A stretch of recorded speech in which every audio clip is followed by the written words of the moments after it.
கல்முனை ஆதார வைத்தியசாலை விவகாரம், சுகாதார அமைச்சருடன் தமிழ் எம்பிக்கள் அவசர சந்திப்பு. படையினர் வசம் இருக்கும் தமிழ் மக்களின் காணிகள் தொடர்பில் ஜனாதிபதி விடுத்துள்ள பணிப்புரை. கைது செய்யப்பட போகும் மிக முக்கிய அரசியல் புள்ளிகள், அரசாங்கத்தை திசை திருப்பும் களத்தில் ரணில் விக்ரமசிங்க. புதையல் தோண்ட முற்பட்ட ராணுவ உயர் அதிகாரி உட்பட 8 பேர் கைது. வவுனியாவில் தொல்பொருள் பெறுமதிமிக்க இடங்களில் வழிபாடு தொடர்பில் கலந்துரையாடல். அணுவ அரசு கவிழ்ந்தால் அதற்கு முட்டாள் அமைச்சர்களே காரணம், மனோ எம்பி பகிரங்க எச்சரிக்கை. 175 நாட்களை தாண்டிய தடுப்பு காவல், சுரேஷ் சலேவுக்கு நீதி கோரி மனு. இந்திய தூதுவருடன் ஸ்ரீதரன் எம்பி சந்திப்பு, மாகாண சபை தேர்தல் குறித்து கலந்துரையாடல். இலங்கைக்கான இந்திய உயர்ஸ்தானிகர் சந்தோஷ் ஜாவுக்கும் இலங்கை தமிழரசு கட்சியின் பாராளுமன்ற உறுப்பினர் சிவஞானம் ஸ்ரீதரனுக்கும் இடையிலான விசேட சந்திப்பு ஒன்று இடம்பெற்றுள்ளது. கொழும்பில் இந்திய உயர்ஸ்தானிகர் ஆலயத்தில் நேற்றைய தினம் இந்த சந்திப்பு இடம்பெற்றது. இந்திய உயர்ஸ்தானிகர் ஆலயத்தின் உத்தியோகபூர்வ அழைப்பின் பேரில் பாராளுமன்ற உறுப்பினர் சிவஞானம் ஸ்ரீதரன் சந்திப்பில் கலந்து கொண்டார். இந்த கலந்துரையாடலின் போது தற்போதைய சமகால அரசியல் நிலவரங்கள் மற்றும் தமிழ் மக்களின் முக்கிய பிரச்சினைகள் தொடர்பாக விரிவாக கலந்துரையாடப்பட்டுள்ளதாகவும், நீண்ட காலமாக இழுபறி நிலையில் உள்ள மாகாண சபைகளுக்கான தேர்தல்களை விரைவில் நடாத்துவதன் அவசியம் மற்றும் அதன் மூலம் அதிகார பரவலாக்களை உறுதிப்படுத்துவது தொடர்பாகவும், வடக்கு மற்றும் கிழக்கு மாகாணங்களின் பொருளாதாரத்தை மேம்படுத்துவது, மக்களின் வாழ்வாதாரத்தை உயர்த்துவது, உட்கட்டமைப்பு திட்டங்களை முன்னெடுப்பது மற்றும் பிராந்திய அபிவிருத்தி சார்ந்த பிற முக்கிய விடயங்கள் குறித்தும் இதன்போது கருத்துக்கள் பரிமாறப்பட்டது. மேலும் வடபிராந்திய வர்த்தக மற்றும் போக்குவரத்து மையமாக திகழும் காங்கேசன் துறை துறைமுக திட்டங்களின் தற்போதைய நிலைமை மற்றும் அதன் மேலும் விரிவுபடுத்தி பிராந்திய தொடர்பாடலை வலுப்படுத்துவது தொடர்பாகவும் மேலும் பல விடயங்கள் சார்ந்து ஆரோக்கியமான கலந்துரையாடல்கள் நடைபெற்றதாக தெரிவிக்கப்படுகிறது. அரச புலனாய்வு பிரிவின் முன்னாள் பணிப்பாளர் மேஜர் ஜெனரல் சுரேஷ் சாலே ஜனாதிபதியின் தன்னிச்சையான தடுப்பு காவல் உத்தரவின் கீழ் 175 நாட்களுக்கு மேலாக சட்டவிரோதமாக தடுத்து வைக்கப்பட்டுள்ளார் என குற்றம் சாட்டி அவருக்கு நீதி கோரி பொதுமக்கள் கையெழுத்திட்ட கோரிக்கை மனு ஒன்று கொழும்பில் உள்ள ஐக்கிய நாடுகள் சபையின் அலுவலகத்தில் கையளிக்கப்பட்டுள்ளது. சலேவுக்கு ஆதரவளிக்கும் ஒரு குழுவினரால் இந்த கோரிக்கை மனு நேற்று வியாழக்கிழமை ஐக்கிய நாடுகள் சபையின் அதிகாரிகளிடம் கையளிக்கப்பட்டது. நீண்ட காலமாக தடுத்து வைக்கப்பட்டுள்ள மேஜர் ஜெனரல் சுரேஷ் சாலேவின் விவகாரத்தில் உரிய கவனம் செலுத்தி அவருக்கு நீதி வழங்குவதற்கான நடவடிக்கைகளை உடனடியாக மேற்கொள்ளுமாறு கோரிக்கை விடுக்கப்பட்டுள்ளது. பொதுமக்களிடமிருந்து பெறப்பட்ட கையெழுத்துக்களுடன் கூடிய இந்த ஆவணம் அவரது தடுப்பு காவல் தொடர்பான கவலைகளை சர்வதேச மட்டத்தில் கொண்டு செல்லும் நோக்கில் சமர்ப்பிக்கப்பட்டுள்ளது. இந்த கோரிக்கை மனு தொடர்பில் ஐக்கிய நாடுகள் சபையின் அதிகாரிகள் மேற்கொள்ள உள்ள அடுத்த கட்ட நடவடிக்கைகள் குறித்து எந்தவிதமான தகவல்களும் வெளியாகவில்லை. ஜனாதிபதி அனுரகுமார திசாநாயக்க தலைமையிலான அரசு கவிழ்ந்தால் அதற்கு முட்டாள் அமைச்சர்களாக காரணம் என தமிழ் முற்போக்கு கூட்டணியின் தலைவரும் பாராளுமன்ற உறுப்பினருமான மனோ கணேசன் தெரிவித்துள்ளார். ஊடகம் ஒன்றுக்கு கருத்து தெரிவிக்கும் போது அவர் இதனை தெரிவித்தார். நண்பர் ஜனாதிபதி அனுரவின் ஆட்சி தொடர வேண்டும் என்பது எனது விருப்பம். பாதாள உலக செயல்களும் போதைப் பொருளும் ஒழியும் வரை இந்த ஆட்சி தொடர வேண்டும். இந்த ஆட்சிக்கு வெளிநபர்களால் எந்த ஆபத்தும் இல்லை. உள்ளகத்திலேயே ஆபத்து இருக்கிறது.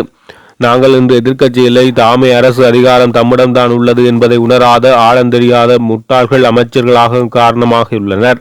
சிங்கள மக்கள் மத்தியில் அரசின் செல்வாக்கு சரிந்து வருகிறது. 2 வருடங்கள் கடந்தும் தமிழ் முஸ்லிம் மக்கள் மத்தியில் எம்மை குறை கூறுவதை தவிர வேறு எதையும் செய்யாத மந்திரிகள் காரணமாக அரசின் செல்வாக்கு குறைந்து வருகிறது என குறிப்பிட்டுள்ளார். கடந்த திங்கட்கிழமை தமது சங்கத்தினரால் முன்னெடுக்கப்பட்ட போராட்டம் தங்களுக்கு ஏற்பட்ட பாதிப்புக்கான தீர்வு கிடைக்கும் வரை எவ்வித விட்டுக் கொடுப்புகளுமின்றி தொடர்ந்து முன்னெடுக்கப்படும் என வடமாகாண அபிவிருத்தி உத்தியோகத்தர்கள் சங்கம் தெரிவித்துள்ளது. ஊடகங்கள் வாயிலாக அபிவிருத்தி உத்தியோகத்தர்களுக்கு இதனை தெரியப்படுத்துவதாகவும் சங்கம் குறிப்பிட்டுள்ளது. நேற்றைய தினம் ஆளுநருடன் இடம்பெற்ற சந்திப்புக்கும் பல்வேறு நெருக்கடிகளுக்கு மத்தியில் தமது சங்கத்தினால் முன்னெடுக்கப்பட்ட போராட்டத்துக்கும் எவ்வித தொடர்பும் இல்லை என அந்த சங்கம் தெரிவித்துள்ளது.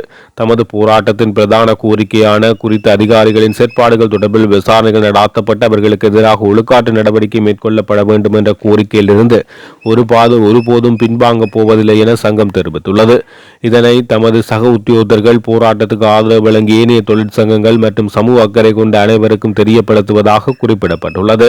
தொழில் திணைக்களத்தில் முறையாக பதிவு செய்யப்பட்டு வடக்கு மாகாணம் முழுவதும் மாகாண மற்றும் மத்திய சேவைகளில் கடமையாற்றும் 3000க்கும் மேற்பட்ட அபிவிருத்தி உத்தியோகர்களை உள்ளடக்கி கடந்த 10 ஆண்டுகளுக்கு மேலாக தமது சங்கம் செயற்பட்டு வருவதாக தெரிவித்தார். தெரிவிக்கப்பட்டுள்ளது. அபிவிருத்தி உத்தியோகத்தர்களின் நலன்களை மாத்திரமே முன்னிறுத்தி தமது செயற்பாடுகள் தொடரும் எனவும் போராட்டத்தின் இலக்கை அடைவதற்காக ஏற்கனவே திட்டமிட்ட நடவடிக்கைகள் தொடர்ந்து முன்னெடுக்கப்படும் எனவும் சங்கம் தெரிவித்துள்ளது. வவுனியா மாவட்ட தொல்பொருள் பெறுமதிமிக்க இடங்களில் அமைந்துள்ள வழிபாட்டு தலங்களில் பக்தர்கள் வழிபாடுகளில் ஈடுபடும் போது ஏற்படும் பிரச்சினைகள் தொடர்பில் விசேட கலந்துரையாடல் ஒன்று நேற்று வவுனியா மாவட்ட செயலகத்தில் நடைபெற்றது. கூட்டுறவு அபிவிருத்தி பிரதி அமைச்சர் பாலி சமரசிங்க, வவுனியா மாவட்ட செயலாளர் PA சரத் சந்திர ஆகியோரின் தலைமையில் குறித்த கலந்துரையாடல் நடைபெற்றது. வவுனியா நெடுங்கணி நைனாமடு காட்டில் அமைந்துள்ள வெடுக்குநாரிமலை தொல்பொருள் நினைவு சின்னங்கள் கொண்ட காணியில் நடைபெறவுள்ள திருவிழாவின் போது பக்தர்களுக்கு ஏற்படும் சட்டப்பூர்வ தடைகள் குறித்தும் இதன்போது அவதானம் செலுத்தப்பட்டது. நூற்றாண்டுகள் பழமையான இத்தொல்பொருள் மையத்துக்கு பல்வேறு தரப்பினரும் வருகை தந்து வழிபாடுகளை நடத்துவதால் தொல்பொருளிடங்களுக்கு சேதம் ஏற்பட்டுள்ளதாக தொல்பொருள் அதிகாரிகள் சுட்டிக்காட்டியதுடன் அவ்விடங்களுக்கு எவ்வித சேதமும் ஏற்படுத்தாமல் வழிபாடுகளை மேற்கொள்ளுமாறு வெடுக்குநாரிமலை கோவில் நிர்வாகத்துக்கு அறிவுறுத்தப்பட்டது. வடக்கு மற்றும் தெற்கிலிருந்து வருகை தரும் சில தரப்பினர் வவுனியா தமிழ் மற்றும் சிங்கள மக்களின் நல்லிணக்கத்துக்கு இடையூறு விளைவிக்கும் வகையில் செயல்படுவதாக சுட்டிக்காட்டிய கூட்டுறவு அபிவிருத்தி பிரதி அமைச்சர் அது குறித்து அவதானமாக இருந்து தொல்பொருள் மையங்களை வெளிவிடுமாறு மக்களிடம் கேட்டுக்கொண்டார். தொல்பொருள் மையங்கள் அல்லது தமிழ் சிங்கள மக்களுக்கென தனியாக பிரிக்கப்பட்டவை இல்லை என்பதால் அவ்விடங்களை பாதுகாத்து செயல்படுவதன் முக்கியத்துவத்தை பிரதியமைச்சர் சுட்டிக்காட்டினார். நைனாமடு வெடுக்குநாரிமலை இந்து கோவிலின் வழிபாடுகள் நாளை முதல் 2 நாட்கள் நடைபெற உள்ளது. இந்த கலந்துரையாடலில் வவுனியா மன்னார் பிராந்தியத்துக்கு பொறுப்பான பிரதி பொலிஸ் மா அதிபர் இந்திக்க கபுகொட, வவுனியா மன்னார் மற்றும் முல்லைத்தீவு மாவட்டங்களுக்கு பொறுப்பான தொல்பொருள் ஆராய்ச்சி அதிகாரி விக்ரமஸ்ரீ பியதாச, மேலதிக மாவட்ட செயலாளர் கமலதாசன் உள்ளிட்ட அரசு அதிகாரிகள், வெடுக்குநாரிமலை கோவிலின் தலைவர் பி. பூபாலசிங்கம் உள்ளிட்ட பலரும் கலந்து கொண்டனர். நாங்கள் இன்று இந்த வெடுக்குநாரிமலை ஆதிலிங்கேஸ்வரருடைய ஆலய சம்பந்தமாக பாதைகள் திருவிழாவுகள் சம்பந்தமாக விண்ணப்பித்திருந்தோம். அதற்கு அமைவாக இன்றைக்கு கௌரவ பாராளுமன்ற உறுப்பினரும் அபிவிருத்தி குழு தலைவருமாகிய வாலி ஐயா மற்றும் அரசாங்க அதிபர், எங்களுடைய வவுனியா வடக்கு பிரதேச செயலாளர் மற்றும் தொல்லியல் வனவள பகுதி ஆகியோர் போலீஸ் உத்தியோகத்தர் அனைவரும் எங்களுக்கு ஆலோசனைகளும் வழங்கி நாங்கள் எதிர்பார்த்த வந்த கோரிக்கைகளையும் நல்ல திருப்தியாக அவர்கள் எங்களுக்கு தந்திருக்கிறார்கள். அதனாலே அவர்களுக்கு நான் நன்றியை தெரிவித்துக் கொள்கிறேன். மேலும் அவர்கள் எங்களுக்கு சொன்னது என்னவென்றால், இப்படியான திருவிழாக்கள் வரும் காலத்தில் நீங்கள் 2 கிழமைக்கு முதல் தங்களுக்கு விண்ணப்பிக்க சொல்லி, அது எங்கள் தவறு, நாங்கள் உடனடியாக இந்த கோரிக்கையை விட்டதால் அவர்கள் கொஞ்சம் சங்கடப்பட்டு எங்களுக்கு இந்த அனுமதியை தந்திருக்கிறார்கள். எனவே அவர்களுக்கு நான் மேலும் நன்றியை தெரிவித்துக் கொள்கிறேன். இந்த பூசைக்கு தெரிச்சல் போல் இருந்தால் செய்கிறது. அடுத்ததாக சில பேர் இதை குழப்பம் விளைவிக்கிறதுக்காக இந்த ஆலயத்துக்கு குழப்பம் விளைவித்தார்கள். அதனை நீங்கள் தவித்துக் கொள்ள வேணும். அதற்கு நாங்கள் குழப்பம் விளைவிக்கிறார்கள் நாங்கள் எங்களுடைய ஆலயங்களிடையில் எடுக்க மாட்டோம். காரணம் என்னென்றால், அங்கே ஒரு சமாதானத்தை பேணக்கூடிய ஒரு பூசைகள் தான் ஆலயம் வழியாக அமைதியான பூசைகள் நடத்துவதற்கு காரணம் என்னென்னா, நாட்டில் நல்ல இயக்கம் நல்ல இதுகள் நடைபெற வேணுமென்றதுக்காகத்தான் ஆலயங்களில் பூசை நடைபெறுகிறது. எனவே அப்படியான குழப்பம் செய்கிறார்களை நாங்கள் ஏற்றுக்கொள்ள மாட்டோம். எங்களுடைய கோயிலடியில் அவை தவிர்த்துத்தான் நாங்கள் பூசைகளை செய்வோம் என்பதை இத்தருணத்தில் சொல்லி வைக்க விரும்புகிறேன்.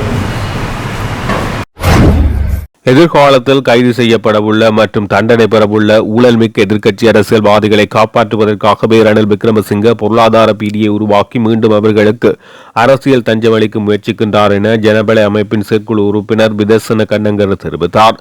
கொழும்பில் இடம்பெற்ற செய்தியாளர் சந்திப்பில் அவர் இதனை தெரிவித்துள்ளார். ஜனாதிபதி அனுகுமார திசாநாயக்க தலைமையிலான புதிய அரசாங்கத்துக்கு நாட்டின் பொருளாதாரத்தை முன்னோக்கி கொண்டு செல்வது குறித்த தெளிவான பார்வையும் திட்டமும் உள்ளது. 2028 ஆண்டளவில் சர்வதேச நாணய நிதியம் எதிர்பார்க்கும் $15 பில்லியன் அந்நிய செலாவணி கையிருப்பு இலக்கை அடைந்து நாட்டை மீண்டும் பொருளாதார ஸ்திரத்தன்மைக்கு கொண்டு செல்ல இந்த அரசாங்கத்தால் முடியும். 2028 ஆண்டில் கடன் மீள செலுத்த தொடங்குவதற்கு சர்வதேச நாணய நிதியத்தின் எதிர்பார்ப்புகளின்படி நாட்டின் அந்நிய செலாவணி கையிருப்பு $15 பில்லியன் அமெரிக்க இருக்க வேண்டும் எனவும் தற்போதைய இலங்கை மத்திய வங்கியின் கணிப்புகளின்படி இந்த ஆண்டின் இறுதியில் கையிருப்பு $8 பில்லியன் மட்டுமே இருக்கும் என ரணில் விக்ரமசிங்க கூறுகிறார். இதன் மூலம் 2027 மார்ச் மாதத்துடன் சர்வதேச நாணய நிதியத்தின் ஒப்பந்தம் முடிவுக்கு வந்த பின்னர் அரசாங்கம் நிதி நெருக்கடிக்கு உள்ளாகும் என்றும் அதனால் அரசாங்கம் 22வது அரசியலமைப்பு திருத்தம் போன்ற விடயங்களில் கவனம் செலுத்தாமல் அந்நிய செலாவணியை பெருக்குவது குறித்து சிந்திக்க வேண்டும் என அவர் கூற முற்படுகிறார். ஆனால் ரணில் விக்ரமசிங்க இந்த நாட்டின் பொருளாதார ஆலோசகராக மாற முயல்வதும் ஒரு பொருளாதாரத்தை அவரை மீட்டெடுத்தார் என்று பரப்புவதும் ஒரு கட்டுக்கதையாகும்.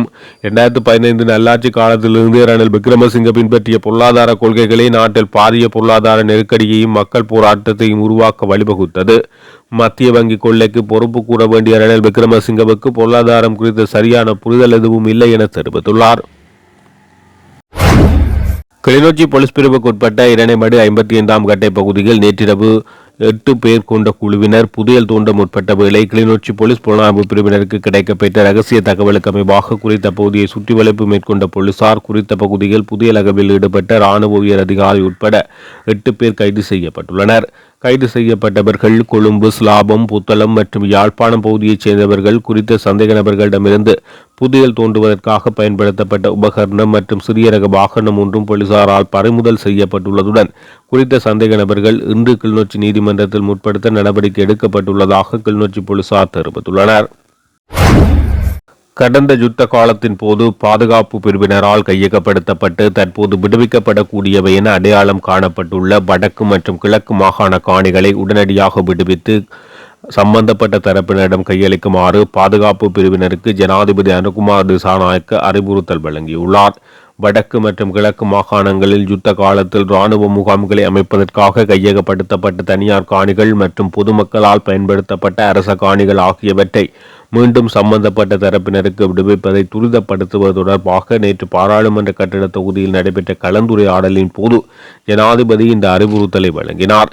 தேசிய பாதுகாப்பு மிகவும் முக்கியமானது என்பதுடன் தேசிய பாதுகாப்புக்காக இராணுவ முகாம்கள் எங்கு ஸ்தாபிக்கப்பட வேண்டும் என்பதை தீர்மானிப்பது முப்படையினர் மற்றும் போலீசார் உள்ளிட்ட பாதுகாப்புடன் தொடர்புடையவர்களின் பொறுப்பாகும் எனவும் இங்கு சுட்டிக்காட்டிய ஜனாதிபதி அதன் அடிப்படையில் எவ்வாறான காணிகளை விடுவிக்கலாம், எவ்வாறான காணிகளை விடுவிக்க முடியாது என்பது தொடர்பான இறுதி தீர்மானத்துக்கு வருமாறு அறிவுறுத்தினார். அவசியமான காணிகளவை தீர்மானிக்கும் போது இயன்றவரை மக்களின் தரப்பிலிருந்து சிந்தித்து விடுவிக்கக்கூடிய அதிகபட்ச காணிகளை விடுவிக்குமாறு மேலும் அறிவுறுத்திய ஜனாதிபதி அவ்வாறு வழங்கப்படும் காணிகளுக்கு மேலதிகமாக அந்த மக்களின் வாழ்வாதார வழிகளை ஏற்படுத்தி கொடுக்க வேண்டியதன் அவசியத்தையும் விளக்கினார். இதற்காக உயர் உற்பத்தி திறனை பெற்றுக்கொள்ளக்கூடிய நவீன விவசாய தொழில்நுட்பத்துடன் கூடிய திட்டங்களை அறிமுகப்படுத்துவதற்கு நடவடிக்கை எடுக்குமாறு ஜனாதிபதி அனுகுமார் திசாநாயக்க கமத்தொழில் கால்நடை வளங்கள் காணி மற்றும் நீர்ப்பாசன அமைச்சின் செயலாளருக்கு இதன் போது பணிப்புரை விடுத்தார். கடற்தொழில் நீரியல் மற்றும் கடல் வளங்கள் அமைச்சர் ராமலிங்கம் சந்திரசேகர், பாதுகாப்பு பிரதி அமைச்சர் அருண் ஜெயசேகர, வடக்கு மற்றும் கிழக்கு மாகாணங்களின் மக்கள் பிரதிநிதிகள், ஜனாதிபதியின் மேலதிக செயலாளர் கபில ஜனக பண்டார, பாதுகாப்பு அமைச்சின் செயலாளர் ஏர்வேஸ் மார்ஷல் சம்பத் துயகுந்த, கமத்தொழில் கால்நடை வளங்கள் காணி மற்றும் நீர்ப்பாசன அமைச்சின் செயலாளர் டிபி விக்ரமசிங்க, காணி ஆணையாளர் நாயகம், முப்படை தளபதிகள், பாதுகாப்பு பிரிவு அதிகாரிகள் என பலரும் கலந்து கொண்டனர். வடக்கு மாகாண தெங்கு உற்பத்தி திணைக்களத்தில் ஆளணிகள் நிரப்பப்படாமையால் நமது பணிகள் மேற்கொள்வதற்கு பல்வேறு சிரமங்களை எதிர்நோக்கி வருவதாக தெங்கு முக்கோண விலை உதவி பொது முகாமையாளர் தேவராஜா வைகுந்தன் தெரிவித்துள்ளார். வடமராட்சி கிழக்கில் தென்னை உற்பத்தியை மேம்படுத்துவது தொடர்பாக இடம்பெற்ற கலந்துரையாடலின் போது அவர் இதனை தெரிவித்தார்.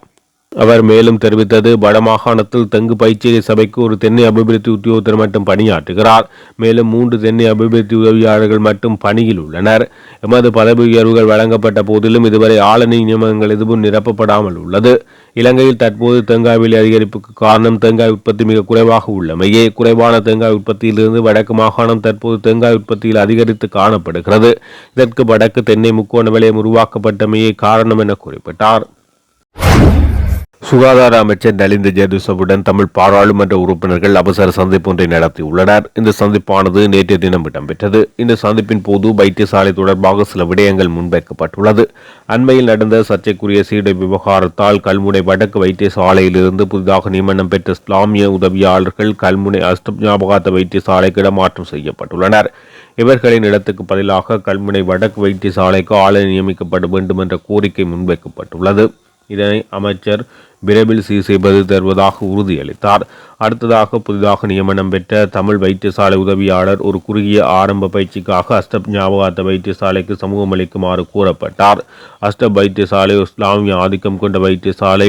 இப்போது தமிழ் பிள்ளைகள் அங்கு பயிற்சிக்கு செல்ல பயப்படுகிறார்கள். ஆதலால் தமிழ் பிள்ளைகளுக்கு வேறொரு இடத்தை தெரிவு செய்யுமாறு ஒரு கருத்து அமைச்சரிடம் முன்வைக்கப்பட்டது.